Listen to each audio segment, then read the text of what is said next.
Where'd we leave off in that conversation, by the way? I stopped out of nowhere to concentrate, and then I forgot.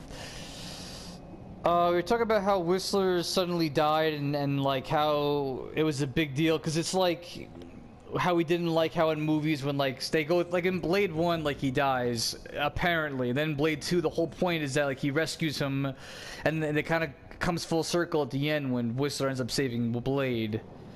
You know what I mean? It was like a whole story thing. Like Blade went out of his way to save his mentor, and then the mentor saved the kind of his son in a way. Is really what he was.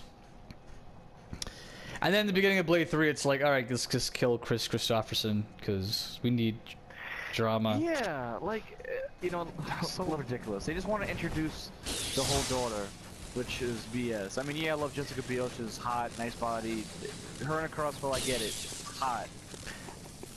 I mean, I would have preferred if they ditched Ryan Reynolds and had Whistler in his place, you know? That's the other thing, too, about Blade Trinity.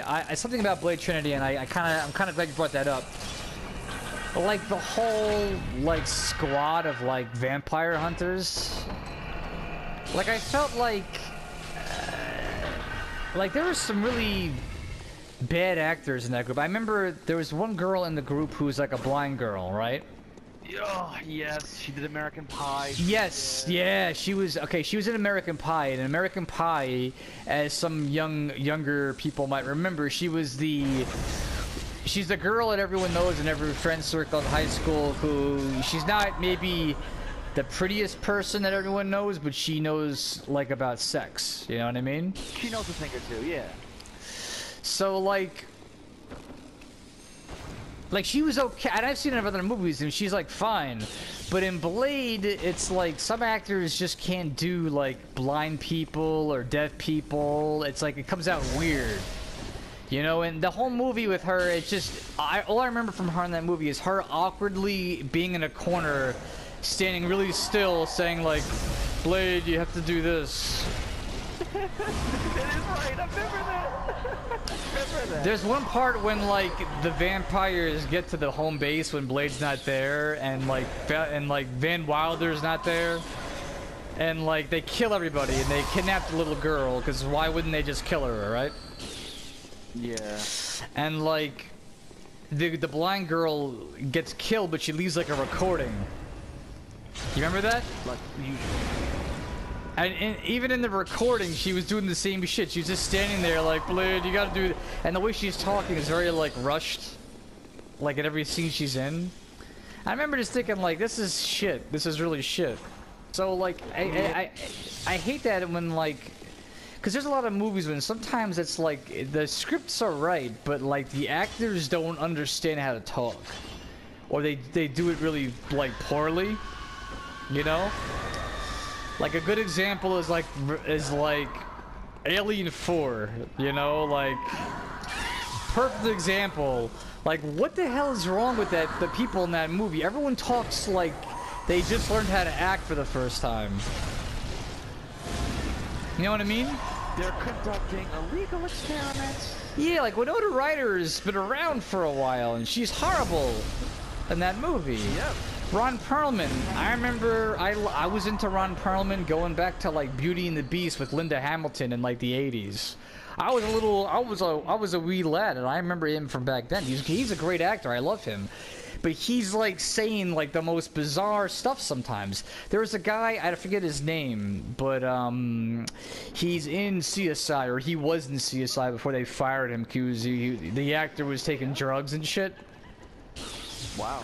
And they actually fired him, but he played the character. You know, they killed his character off. That's what it was. And he played the character of Warwick. I think his name was in the show. And he was the black guy. He was the guy. I believe his name is Christie in Alien 4, and I know that because shit. Thank you for killing that chode. But dude, he has some of the weirdest scenes in Alien 4. Like, there's one part when like they're all in the, like, you know, when like the guards try to shoot, like, take them all custody, and they kill the guards. Yes. It's right after the illegal experiment scene. So they're all standing there and they're deciding what to do, and like they're saying the aliens broke out of like jail or whatever. Shit. I remember. Hang on a sec, I gotta get this girl critical. I saw that, by the way, Blade. Almost messing me up. Shut up. There's a scene. Okay, so they're talking about the aliens being out, and I remember it distinctly. Winona Ryder gets so like hot and bothered about like the aliens. She's like, "We have to blow the ship" or whatever, you know. And this guy, this black guy I'm talking about, just kind of like makes like a really mean, like a really angry face, and grabs Winona Ryder's neck. And like pulls her really close and says, "Listen, Cole, we're not gonna blow up this ship. Not while we're on it, all right?" You know. But the way I remember the way he says it is really just like weird. It was kind of like the director was like, "I don't get it. I'm French, so act American." Yeah, that is true. That guy, was it John Beret something? He was totally French, and that's why every other innuendo in that film was like totally less. Yeah, that's another thing. You know what? The French people like their sexuality, which is totally fine. But yeah, that's another thing too. The actors. Well, actually, I would disagree with you. I said the alien movies should have all kinds of sexuality in it, but I'll get to that in a second. But you know how I was saying the actors were like, they were good actors, but they were all like acting badly in that one. That guy is actually a really good director. He's made some really, really good movies with Ron Perlman in them. Like The City of Lost Children, for instance, which is a favorite film of mine. It's a French movie, though. It's like when, like, Steven Spielberg makes a bad movie out of nowhere. It's like, dude, what happened, bro? Well, I do know that Joss Whedon worked on Alien 4. Yes. Okay, yes and no. What happened was, well, here's what happened. Joss Whedon, for years, was trying to, like, get his stuff out there. Like, he actually wrote Buffy the Vampire Slayer and, like, brah, so... You're chode. Yeah, he was trying to write scripts for years, and he wrote Buffy, like, in the 80s, you know? That's why Buffy talks like a valley girl. It's like a very 80s era thing, you know? That's right, he did do Buffy. Or early 90s too, because that's like the same era of like I need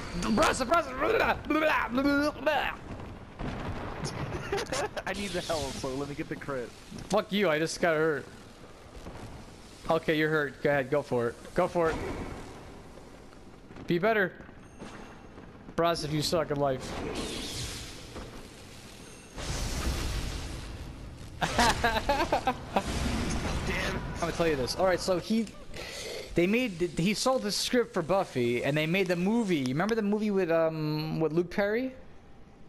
Kinda like that, yes. And then they had Paul Rubens, which, by the way, a fantastic movie for Pee Wee Herman. Paul Rubens was hilarious in that movie. That's like the one. He's like the one thing I would say like that I truly love about that movie is just every scene he's in, I want to like just hug him. He's so awesome. So then he was trying to sell the scripts. He sold his script for Alien 4, but he kind of like disowned it. You know, like after they made the movie, he actually went on record saying like, yeah, I wrote that script, but they made some piece of crap out of what I wrote. Like he said, like everything that they were supposed to say and how they said it was like wrong. You know? Really? Yeah. So he was not happy with the movie they made out of his script and that one. You know, it just wasn't something he wanted to put his name on. So when he finally made his Buffy comeback, when he made the TV show, and then he had some luck with like Firefly and stuff, that's when he really kind of got his name out there, and you know, he became Joss, you know, the Joss Whedon, like the household name. Oh dude, there's a Dudeboro guy. Wow. He was like, nope. That's +2 blades, bro. But yeah, in Guardians of the Galaxy, there was this undertone with Drax that, like, he took everything literal. Yeah. You know, and then it kind of, it's actually really silly because at the end of the film, oh my God! Whoa, Jesus! the guy who plays Star-Lord is like, oh, that's it. We beat it, and then Drax is like, no, we gotta kill Thanos. This guy was only his puppet. It's like, all right, well, if the whole film you think everything's literal, you can't really call him a puppet. Like, that kind of defeats the whole purpose. But Drax isn't like that in the comics. But well, you know what it was? It was just good writing. yeah, thank you. Gunn directed Scooby-Doo 1 and 2, and I really didn't think he could pull it off. Listen, can I tell you something about James Gunn? I have hated everything with his name attached to it. I didn't think he was a very good writer. Like, he's actually written a lot of things, and he wrote this movie that came out called Super with Rainn Wilson. That's kind of like, Kick-Ass if Kick-Ass was like a 40-year-old guy. Mm-hmm. And Ellen Page was in it. It's a very, very ugly, uncomfortable movie. It's not funny. It's like there's parts in it that are just very bad for everybody involved. He also wrote the stunning story to Lollipop Chainsaw. Oh my God, really? Yeah. So he had a lot of things on his docket that maybe were a little bit less than fresh. So when you were getting me all hyped for it, but in the back of my mind, it's like I read Wikipedia. I was like, I knew the fucking guy was involved, and I was like, how am I gonna break this to Joel that I kind of think this movie might suck? But I couldn't. There was no way I could have said it. Like you were totally all about that movie. There was no way I could have even remotely done that to you.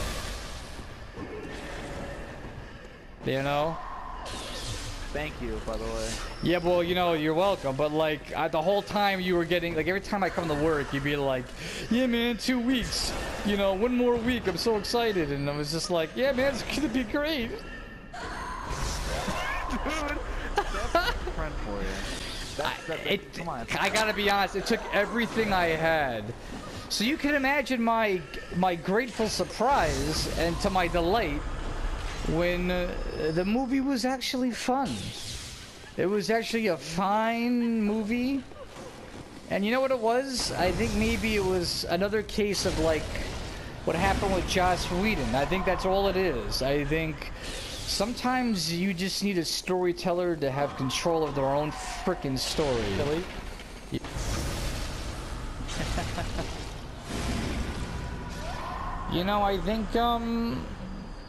I think there's something to be said. If you want the best out of a writer, let the writer have control of it. Don't get in his or her way. Because you're not as good at telling the story as they are.